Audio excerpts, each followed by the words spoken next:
हाँ भाई, आज प्लस 2 फिजिक्स के अंदर हम यूनिट नंबर फर्स्ट के अंदर हम डिस्कस करेंगे कैपेसिटेंस के बारे में डिस्कस करेंगे। ठीक है, तो कैपेसिटेंस का मतलब क्या होता है? कैपेसिटेंस का मतलब होता है कोई भी कंडक्टर होता है वो कितना चार्ज या electric energy as electric field है वो स्टोर करती है, उसे हम क्या कहते हैं? कैपेसिटेंस, यानी ability of a conductor to store the electric energy as electric field या electric charge, that is called the capacitance of a conductor. ठीक है, तो इसके अंदर हम आगे डिस्कस करेंगे एनर्जी स्टोर बाय कैपेसिटर। तो उससे पहले मैं बता देता हूँ कैपेसिटर क्या होता है। कैपेसिटर का मतलब होता है आप इसके अंदर दो प्लेट्स होती है, ठीक है, उसका अरेंजमेंट होता है। अब कैपेसिटर है वो तीन तरह का होता है। अब उसमें कंडक्टर कैसे होता है? सिलेंड्रिकल भी हो सकता है कंडक्टर, स्फेरिकल भी हो सकता है और पैरेलल प्लेट भी हो सकता है।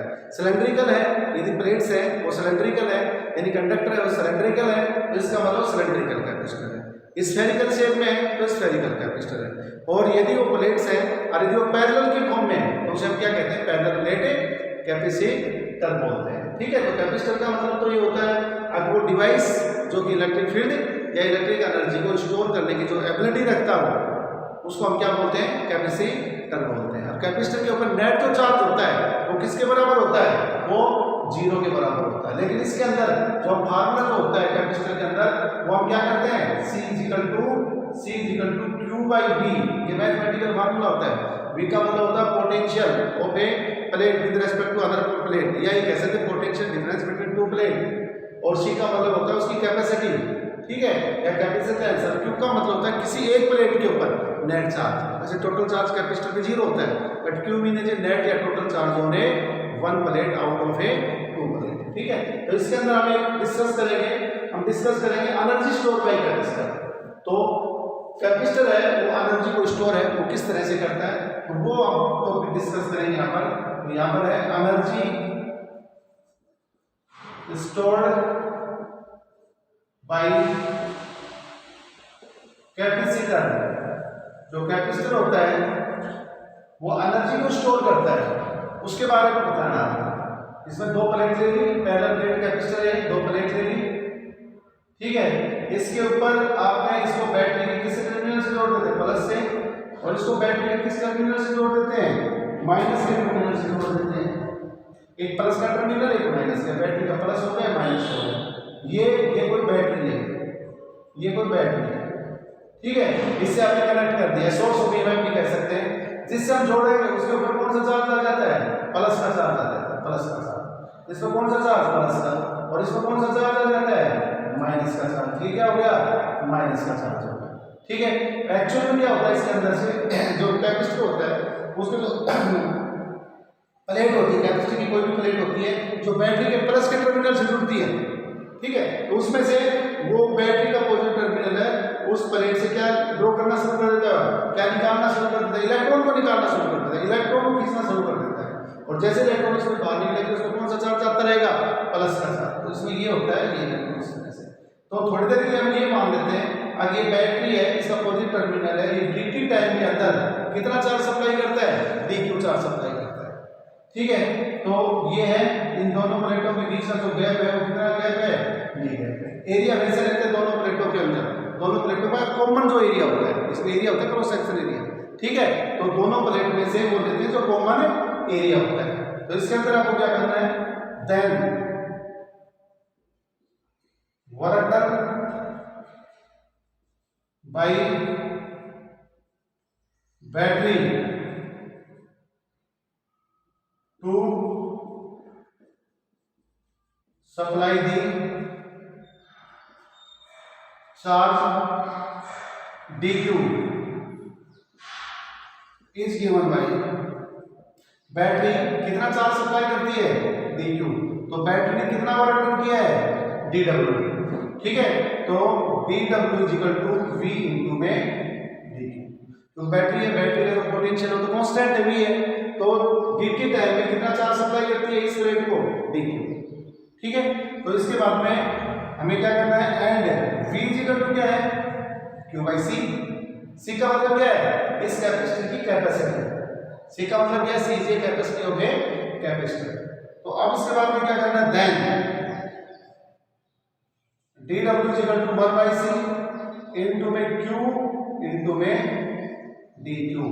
तो जो सोर्स ऑफ ईएमएफ है यानी बैटरी है वो डी क्यू चार्ज सप्लाई करने में कितना वर्डन करना पड़ेगा, इसको इतना वर्डन करना पड़ेगा। अब हमें क्या करना है, वो टोटल वर्डन करना है। बैटरी है वो टोटल वर्डन करेगी कब तक, जब ये कैपेसिटर जब तक फुली चार्ज ना हो। तो फुली चार्ज पर टोटल चार्ज कितना सप्लाई करना है, इसको क्यू सप्लाई करना है। तो हम क्या करेंगे, इसका इंटीग्रेशन कर देंगे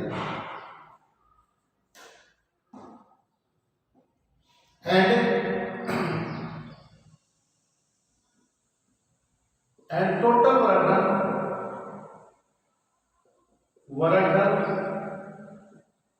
बाय बैटरी इज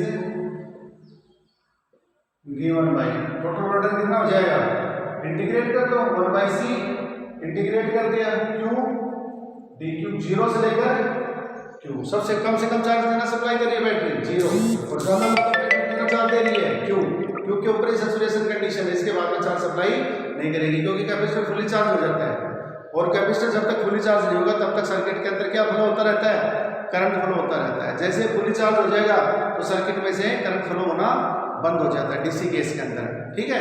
और इस कंडीशन के अंदर हम इस कंडीशन को हम क्या कहते हैं, इस कंडीशन को हम बोलते हैं स्टेडी स्टेट। क्या बोलते हैं, स्टेडी स्टेट। तो जब हम न्यूमेरिकल प्रॉब्लम सॉल्व करते हैं और कैपेसिटर के साथ वो रजिस्टर जोड़ देते हैं और बैटरी जोड़ देते हैं और वो स्टेडी स्टेट में चल जाता है, स्टेडी स्टेट में फुली चार्ज हो जाता है कैपेसिटर, तो उस कंडीशन के अंदर कैपेसिटर के थ्रू करंट फ्लो होना क्या हो जाएगा, बंद हो जाएगा। कहने का मतलब जिस सर्किट के अंदर, जिस ब्रांच के अंदर कैपेसिटर है उसके थ्रू करंट फ्लो होना बंद हो जाता है। किसी स्टेट के अंदर, स्टेडी स्टेट के अंदर। लेकिन जब तक स्टेडी स्टेट नहीं होती तब तक करंट कंटिन्यू क्या होता रहता है, फ्लो होता रहता है सर्किट के अंदर, ठीक है। तो उसके बाद में क्या करेंगे 1/c और उसका इंटीग्रेशन करेंगे तो क्यू की स्क्वायर अपॉन में 2 और 0 से लेकर क्यू, ये होगा w इक्वल टू, ये अपना फार्मूला बन गया 1/2c इनटू में क्यू की स्क्वायर माइनस 0 की स्क्वायर।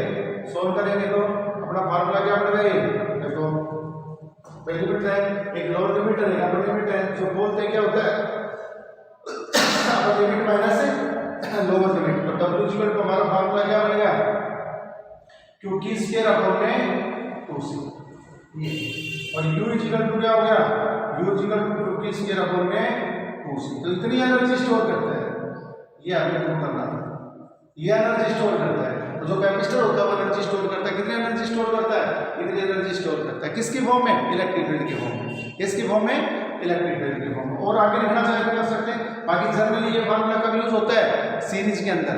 किसके अंदर, सीरीज, क्योंकि सीरीज के अंदर क्या होता है, सीरीज के अंदर चार्ज क्या रहता है, सेम रहता है।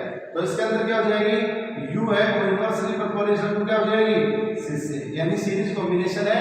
तो ज्यादा एनर्जी स्टोर किसके अंदर होती है, जिसकी कैपेसिटी कम होती है। जितनी कैपेसिटी कम होगी सीरीज कॉम्बिनेशन में, उसके अंदर इतनी एनर्जी क्या होगी, ज्यादा होगी। ग्राफ आप प्लॉट कर लोगे, u और c के बीच में कैसा ग्राफ बनेगा, u और 1/c के बीच में कैसा ग्राफ बनेगा, ठीक है। ग्राफ तो आप प्लॉट कर लोगे आराम से। उसके बाद में आप देखो q को चेंज कर दो, तो ये फार्मूला जनरली कब यूज किया जाता है, ये फार्मूला जब यूज किया जाता है जब चार्ज क्या रहे, कांस्टेंट रहे, यानी चार्ज वेरिएबल ना हो, चार्ज सेम हो। उस कंडीशन में हम ये फार्मूला अप्लाई करके न्यूमेरिकल प्रॉब्लम को हम सोल्व कर सकते हैं। अब है q इक्वल टू क्या होगा फार्मूला, cv भी होता है। सो अब देखो चेंज करो u, यहाँ पर q की जगह क्या करते हैं, c की स्क्वायर b की स्क्वायर अपॉन में 2c से एक c कैंसिल आउट होगा, तो क्या बनेगा हाफ cv की स्क्वायर। तो u इक्वल टू क्या होगा फार्मूला, हाफ cv की स्क्वायर। ये भी अपना मैथमेटिकल फार्मूला बनेगा, ये भी बनेगा। लेकिन ये फार्मूला कब यूज होता है, पैरेलल कॉम्बिनेशन में। पैरेलल में जैसे दो कैपेसिटर पैरेलल में तो वोल्टेज क्या रहेगी दोनों में सेम, दोनों क्या करो, इसका मतलब जिसकी कैपेसिटी ज्यादा है उसमें ज्यादा एनर्जी स्टोर है, जिसकी कैपेसिटी कम है उसमें एनर्जी कम स्टोर है। उसके बाद में हम करेंगे और आगे, और u है वो डायरेक्टली प्रोपोर्शनल टू क्या है, c। अब देखो एंड ये बड़ा फार्मूला आ गया।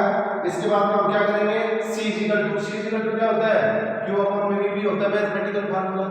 तो सो u इक्वल टू क्या होता है, q की स्क्वायर अपॉन में 2c, और u इक्वल टू q की स्क्वायर अपॉन में 2 और c की जगह q और ऊपर क्या जाएगा, ऊपर अपना फार्मूला क्या बन जाएगा, ऊपर हो जाएगा यहाँ पे v, एक q से q कैंसिल आउट हो गया, तो u इक्वल टू क्या हो गया, हाफ q, ठीक है। तो ये तो अपना क्या होगा, सो फार्मूला क्या बनेगा, u इक्वल टू q की स्क्वायर अपॉन में is equal to half CV किसके और is equal to half QV। ये अपना फार्मूला बनेगा। इसके अंदर ये एनर्जी स्टोर बाय कैपेसिटर है और किसी भी फॉर्म में एनर्जी है इसके अंदर किसकी फॉर्म में इलेक्ट्रिक फील्ड की फॉर्म में एनर्जी स्टोर होती है और इसमें ये फार्मूला जनरली यूज होता है सीरीज कॉम्बिनेशन के लिए। ये किसके लिए होता है? पैरेलल के लिए। ठीक है। एंड अब कितना एंड है work done by battery. Battery ने कितना काम किया है? W = Q × V। देखो भाई बैटरी ने कुल चार्ज कितना सप्लाई किया? Q। कितनी पोटेंशियल है बैटरी का? V। तो काम कितना किया बैटरी ने? QV। And energy loss energy store bye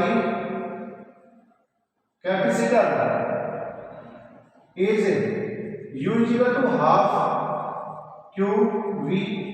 देखो मैथमेटिकल फार्मूला है QV है या नहीं, तो कितनी एनर्जी स्टोर की इसने? QV, half QV। Work done कितना किया है? वर्क डन किया है QV। तो एनर्जी का लॉस हुआ 50% एनर्जी का लॉस हो गया। It mean 50% of energy will be lost as a heat. तो इसका मतलब है जब आप कैपेसिटर को चार्ज करते हैं तो उसका लगभग 50% एनर्जी का लॉस हो जाता है। वो किसकी फॉर्म में? हीट की फॉर्म में। सो loss of energy as heat during